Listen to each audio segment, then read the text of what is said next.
Nagulat nga ang lahat, LeBron, Curry at KD sa iisang team sa NBA.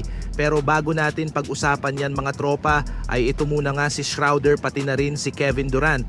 Dahil meron nga silang back and forth na ginawa, hindi man ito directly mga tropa. Pero alam nyo ba kasi sinabi ni Dennis Schroeder sa interview niya matapos malaglag ang Germany, at ito nga daw na European basketball is straight up IQ basketball. Wala nga daw ditong entertainment, straight coaching, mga high IQ players daw. Samantalang sa NBA ay parang sinasabi ni Dennis Schroeder na talagang entertainment ang kanilang focus at parang second na lang ang basketball IQ, pati na rin ang coaching.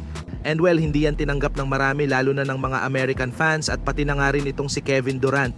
Dahil parang binababa nga daw kasi ni Dennis Schroeder ang NBA, at ito nga si Kevin Durant mga tropa ay hindi rin nag-agree dito nga kay Dennis Schroeder.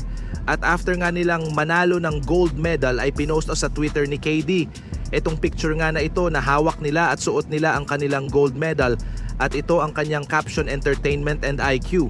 So basically ang sinasabi nito ni KD ang NBA ay magkasamang entertainment pati na rin IQ. Dito naman sa ating sunod na pag-uusapan, nalasap nga po ng lahat sa 2024 Olympics kung paano maging tila unbeatable na ang isang kupunan. Nandyan ba naman sila Curry, LeBron at KD sa iisang team? Kaya para sa mga fans, sino nga kayang team ang makakatalo pa dito? Lalo na nga po kung sa NBA gagawin ang ganitong tandem. Sabi nga ay ibigay na nga lang ang titulo dahil tapos na agad ang laban. Marahil wala na nga po sila sa pagiging prime, pero sulit na sulit at paniguradong napalaking income din ito sa NBA. Dahil sa kada laban nga nila, hakot views panigurado dahil tiyak nga po na maraming manunood sa kada laban nila. Ito nga po ang gustong mangyari ni Gilbert Arenas na dating player din sa liga.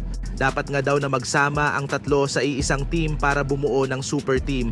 Walang alinlangan na sinabi din ni Arenas na dapat dito mangyari to sa team ng New York Knicks. Para nga daw sa mga fans, dapat dito sila sa New York imbes na sa Golden State o sa Lakers. History at mga solid fans nga daw ang mapagbibigyan nila. Halos parang sambahin na nga po ng Knicks ang tatlo.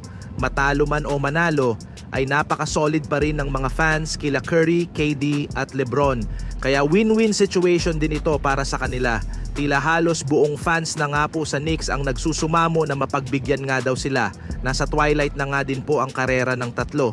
Kaya pwede na nga rin talagang mapag-isipan ito. Alam ng lahat na bilang na nga po ang araw ni LeBron sa liga. Lalo pa at ngayong nakamit na rin niya na kunin si Bronny James sa team. Nabigla nga rin po ang lahat sa inamin ni KD sa media na napapaisip na rin talaga siyang magretiro. Si Steph Curry naman, kaya nga tinawag din to na babyface assassin, ay 36 years old na nga din po siya mga tropa.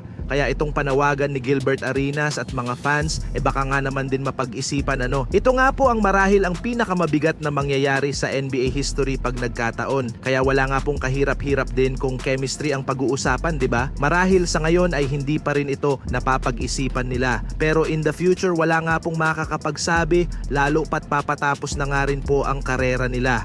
Kayo mga tropa, dapat bang buuhin ang Big 3 na ito? Pakikomento naman sa comment section.